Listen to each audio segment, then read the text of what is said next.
Hello, my name is Michael Glenn, and in this episode of the Dojo Show, we're studying the Kata Yuki Chigai. The name of this kata refers to a different journey. It's two people who are passing without meeting, and it also implies some sort of disagreement or conflict.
This time we're not going to decide which side to go. We're going to start off going straight towards one another and see what happens.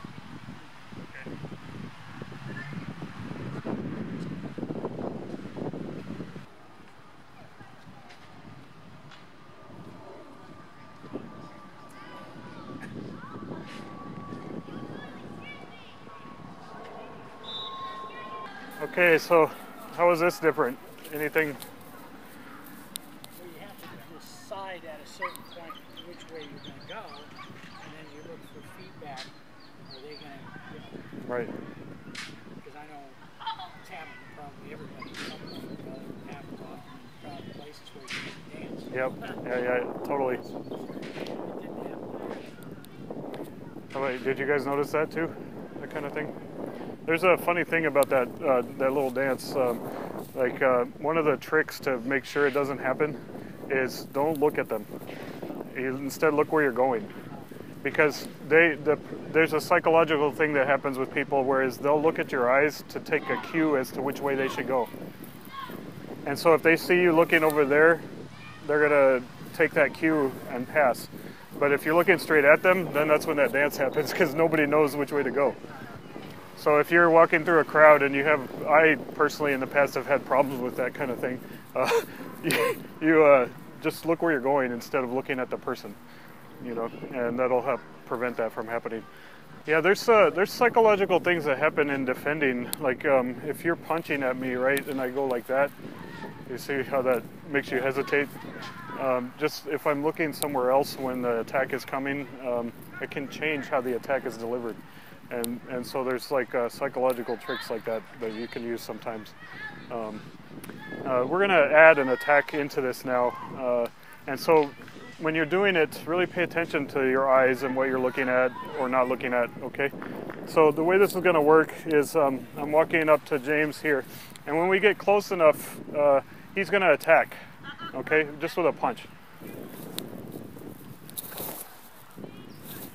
Okay, so I'm just going to receive it. Let's do this again.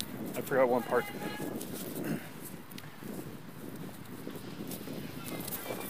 So I just receive and then I keep walking. Okay? You guys understand? So don't make a big deal out of it. It's just an exercise to pay attention to distance, response, the interaction that happens there. Okay? So keep walking. Yeah, you don't want to interrupt your walk so much, because part of this is about rhythm too. You guys will see as we go through the night, the kata has this kind of thing in it.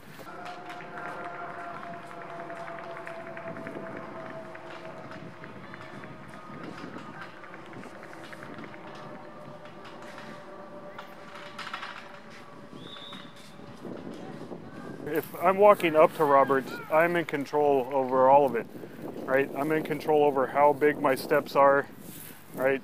They can be big, they can be small, but I'm in control. So when it's time for me to punch, it's easy because I'm in control of all of that, right? But when somebody else is walking, you're not in control of all that. Their pace might be bigger or deeper than yours. They might be walking faster than you. There's a lot of things. They might even do some kind of stutter step. You know, a lot of things can happen that will change your plan for what you're going to do, right? And so one of the keys to this kind of exercise and to the thing we're going to be doing later is to connect to their rhythm. You want to blend with it. You want to harmonize with their rhythm, okay? So if Robert and I are walking and he walks towards me and I pick a totally different rhythm than him, it's going to screw things up for both of us, right? So what I want to do instead is try to match his rhythm. So as Robert starts walking, I try to match his pace and rhythm, and then it's very easy for me. Okay, and if you match it well, then you even match with the feet. Like it's even the same foot, right? But that's something you just have to pick up. That's one reason when you're doing this exercise, it's good to take a long distance to give yourself time to catch that rhythm, right? And it's a very important thing to learn. So grab your partner and try a few more like that, really long distance, and pay attention to the rhythm of their walk, okay?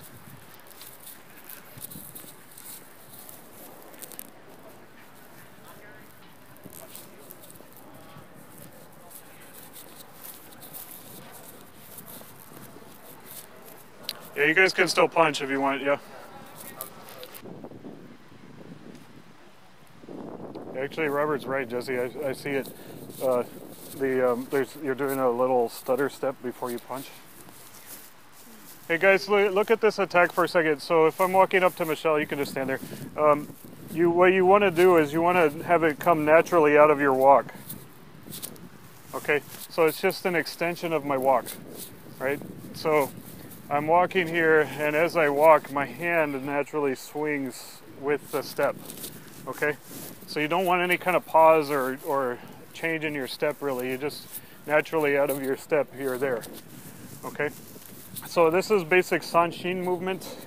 In the Bujinkan, we have this Sanshin movement that is really fundamental. So you don't have to go that deep, but you want to capture that rhythm and that movement. That's part of connecting to the rhythm. I'm looking at his feet, and I knew right away I was on the wrong foot, but I wasn't able to do that. One thing that helps is don't watch the feet, watch his eyes, and notice the head bobbing in the walk. If you watch the feet, you'll try to think too much. And if you watch the head moving or the eyes, it'll happen a little more naturally.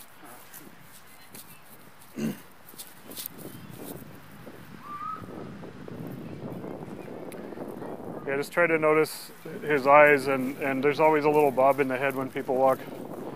There's a lesson of how to attack in a way that can't be perceived, but then there's the lesson of being a defender and how to pick up an attack when somebody's going to deliver one. Some people are really obvious about it. They're like, why you know, there are people that are really obvious like that, and usually those people, for the most part, they don't really want to fight so much, or they're trying to prove something, you know, like that they're bigger and tougher, you know. But the ones that don't do that are the more scary ones, you know, the ones that'll sucker punch you or you know, stab you and leave before you saw it, you know. So it's good to like learn to pick up on these kind of subtle cues that people are giving. We're going to try another exercise here that's much harder. And this one is walking from behind. So James is behind me. All right. So he starts there, and we're both going to start walking this way, and you're going to close distance and attack. Okay? So.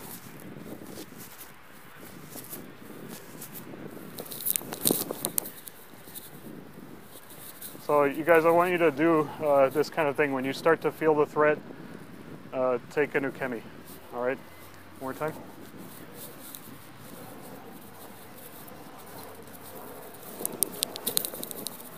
Okay, so as you perceive the threat coming in, try to take a nukemi.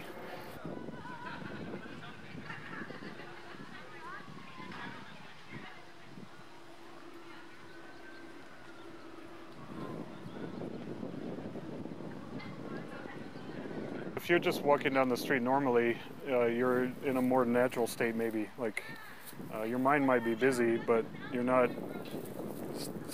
expecting an attack from behind necessarily.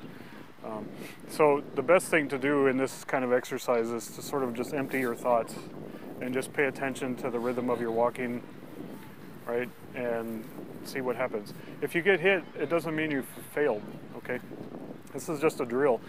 Getting hit actually sometimes is a good experience, or rolling too early. That can be a good experience too. You can learn from those things, right? You learned, the cue that I thought I felt was not real, or you learn from that. So it's okay to get hit. But the key really, I think, is just emptying your mind of trying to predict. And for the attacker, it's a good idea to attack with a little bit of intention.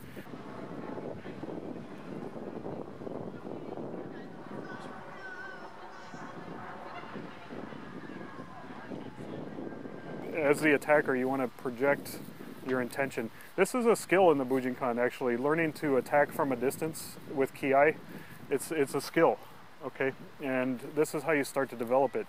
Learning to project your attack beyond just yourself, okay? And so this is training for both sides. If you're the attacker, you want to learn how to do that. You want to learn how to knock the guy over without touching him, right?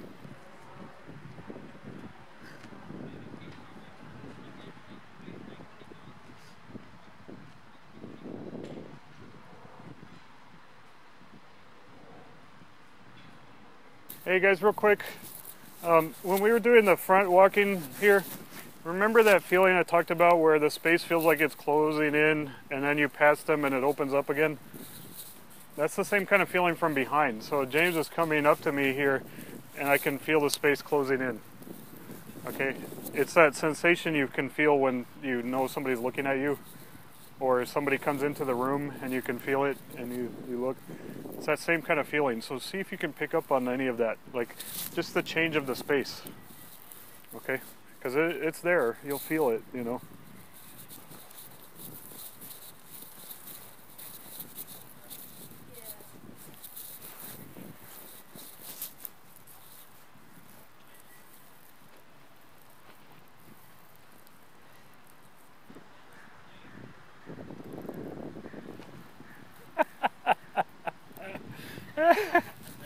All right, you guys are getting silly now. This kind of exercise does bring out a little bit of silliness, because it feels weird and unnatural. But there's some important skills in there. There's like the skill of stalking.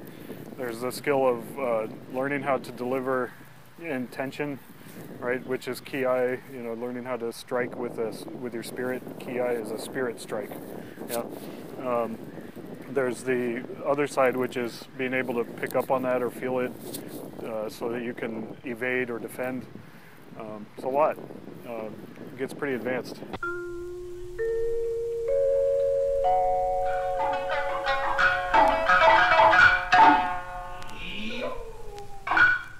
This kata starts with walking towards one another.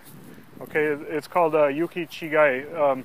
So Robert and I are walking here, and I pick this up. Okay, I strike here, and pull back here. This is part of the kata too. Sorry. All right, we'll do this again. We're just walking towards one another.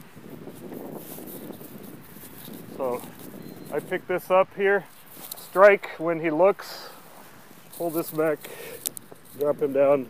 Here you're pinning the shoulder, okay? You could also pin the wrist as well. So I pick that up, strike up into the face, come back this way. Yep. This takeori, this knee is controlling in the shoulder and the armpit.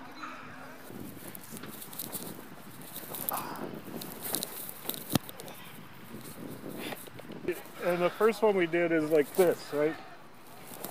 And then down. So here I can control with this this lock on the wrist. This is a takeori.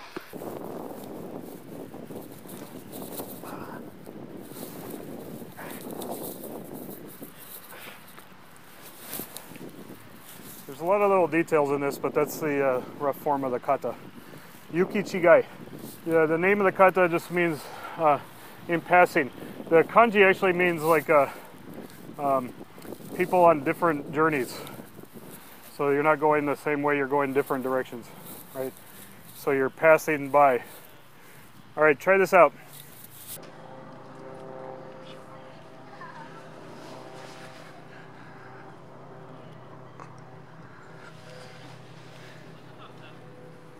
One thing I'm noticing that's kind of a problem in this kata is we're walking towards each other and you're like, right, and you kind of give it away. Like she's gonna know right away that something's up, okay?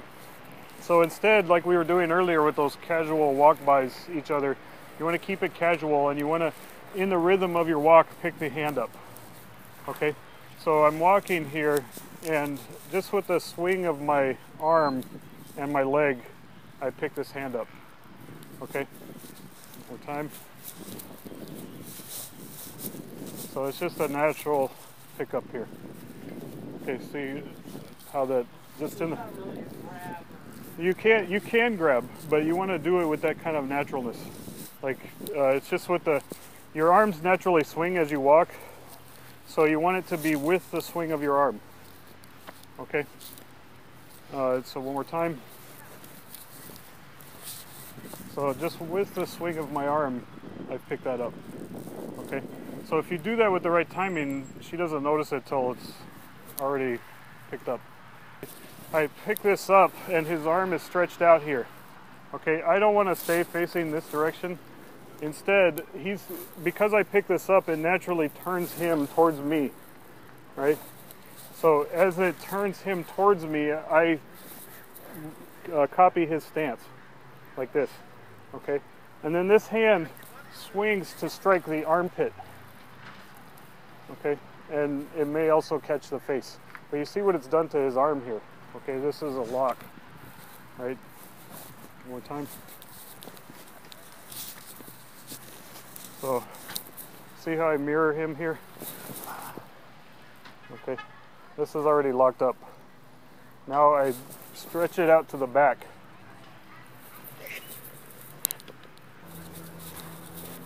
So, straight here. Then here you can make this into a lock if you want. You guys understand? So think about swinging him on a pendulum of that arm.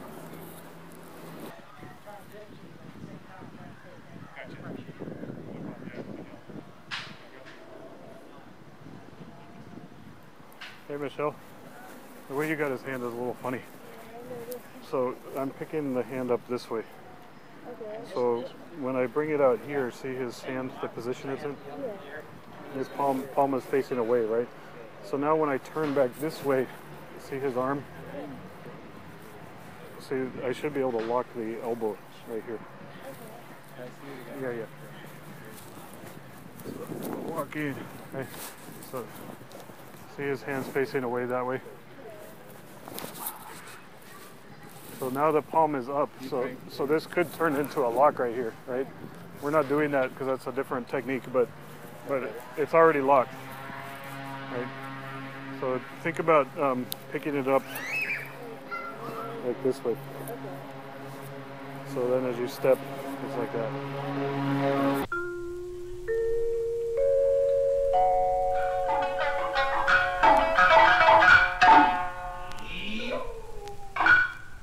So remember that rhythm of the walk here, okay? When a few years ago in Japan, Nagato Sensei asked me to teach in a class, and I taught this particular technique, and for some reason he really liked what I did, and he kept having me do it over and over and over. And he said, first he said, do it again, right? If you know Nagato, he has that voice. He's like, do it again. I'm like, okay, so I do it again, and he's like, okay, now do 5 more times. So I did it 5 more times, and then I'm like, is that good? And he's like, no, just do many, many. And so I ended up having to do it like 15 or 20 times, right? And afterwards, like the whole class was clapping and patting me on the back, and I'm like, I don't know what that was about. But apparently he just liked the rhythm of it. And so he wanted to see a bunch of henka. But the rhythm of it comes off of this walking rhythm, right? We started off class with these warm-ups where you blend with their rhythm, right? So you want to keep that rhythm alive until you break it.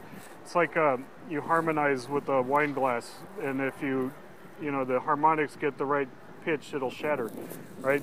That's the kind of thing here. You harmonize with their rhythm of walking, and then you shatter it.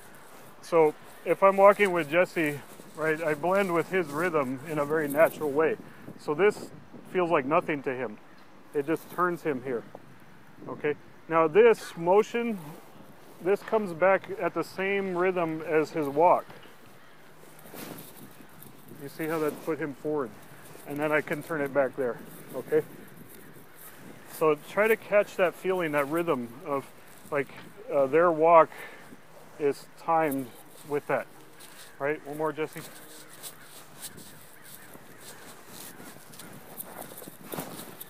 See his balance here already? Yeah.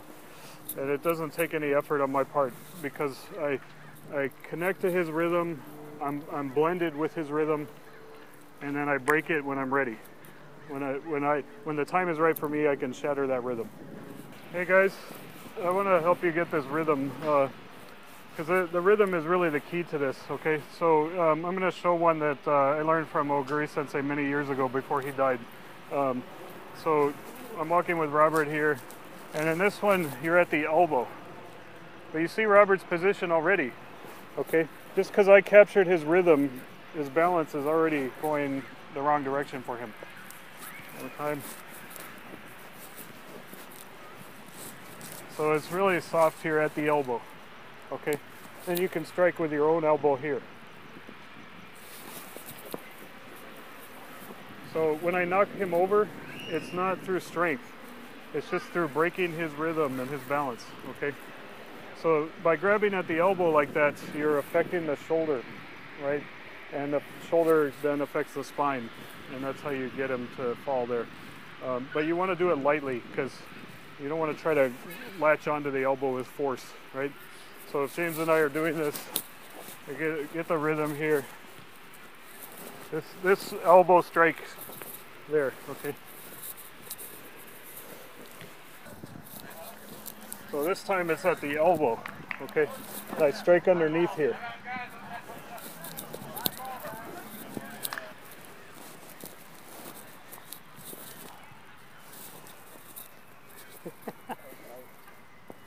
It's just very soft.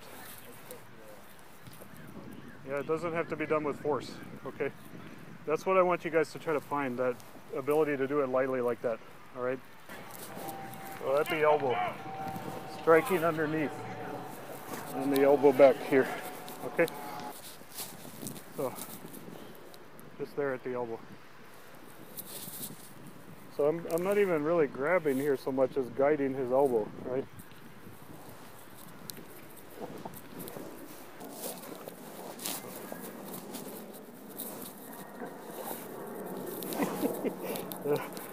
That time I did it with one finger. I just pushed his elbow back with one finger, yeah. So you can do it lightly like that. See, but that's all about catching a rhythm, right? That's really one of the hardest things with this this kata. Okay, so try a few more, see if you get that.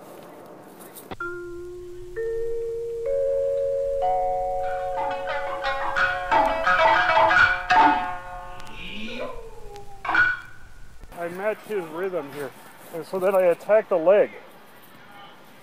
You see the position of his legs? Okay, so that allows me to press on the leg and take this dogaeshi. So this time I pick up his foot. Okay, strike back through, bring him down this way so I can attack the leg. Okay, so see how it's extended? And then this dogaeshi can happen. So I pick this up and I've attacked the leg here. Okay, so I can bring her down with the leg and then turn her around here to do the dogaeshi. Okay, So it's the way I get his leg here, right? See, it's already stretched out. Okay, then you turn this into dogaeshi. Okay. Attack the leg right away. Okay. And you can use that to knock her down on the leg. And then your knee comes to the arm here to do a dogaeshi. I'm not really doing the whole thing because it's too dangerous, but you guys should know what it is. Watch the camera there. So as I'm picking up Jesse's leg here, right, I'm using my knee to bring his leg down, and then I'm pinning on his leg. Yeah, he doesn't like it at all. It's very dangerous, and so I'm actually holding my weight off of it. But if you drop right on it, it's dangerous. One more time, Jesse, over here. So then the next piece, so you pick up his foot like this, you drop him down here, right? And you pop the knee, and then you come up for this dogaeshi. Okay. So I'm attacking the leg here. That brings that down, and then I can do this dogaeshi. Okay. He was trying to turn over on me, but I didn't want to let him. So here I'm attacking the leg, Robert, right? And then I can press, and I keep this arm so I can do dogaeshi. Leg. Okay. Now, this is dogaeshi here. Okay. With dogaeshi, you can keep the arm straight. I'm letting him bend it to protect himself, but you can do it straight like that, and it's a lot worse. Oh yeah. So here I've picked up the leg. See, here is where I fall on it, and then I just come over here.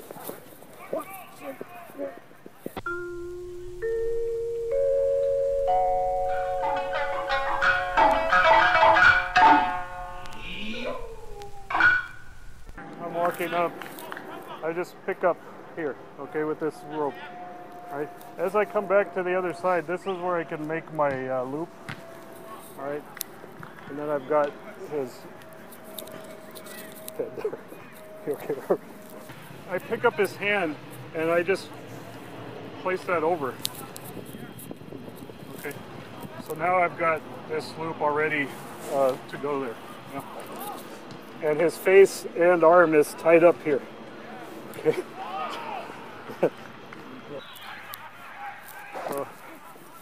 What was the hands for?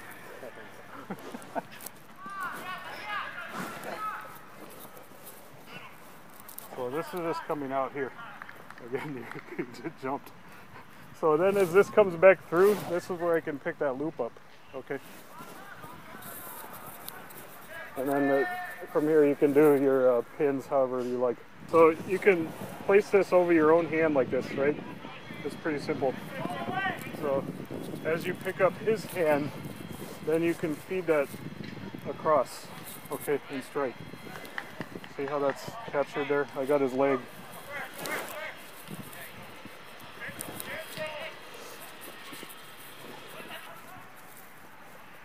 You know, nothing has to happen, right? Yeah, but nothing has to happen. So if you're the guy walking, you should, as an uke, you should pretend like you don't know what's going to happen. You're just passing somebody in the street. Okay? So we're just passing here. I go to pick this hand up, same as we've been doing. Right? This comes through here. That's where I can pick that loop. Okay? See how his hand is tied to himself? Here.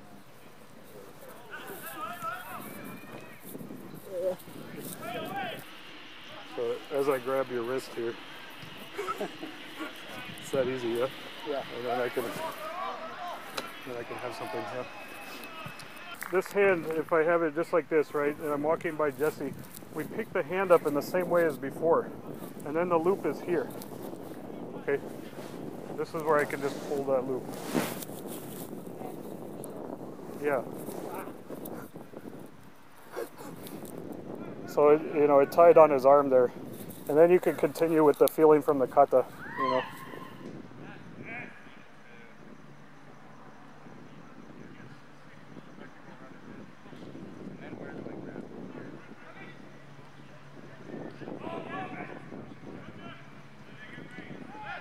you just pick up the hand in the same way as before.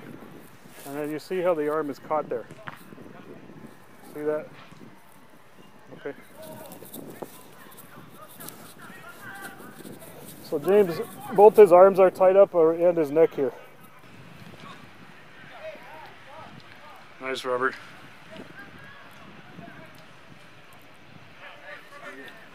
It looks so simple. Yeah, It feels very rope is always like that. It's just in the thumb, and then it can be here or like I was showing behind the back like this. So then when you go to pick up Robert's hand, you do the same as you were doing before. You pass under like this, and then the rope is just there. See?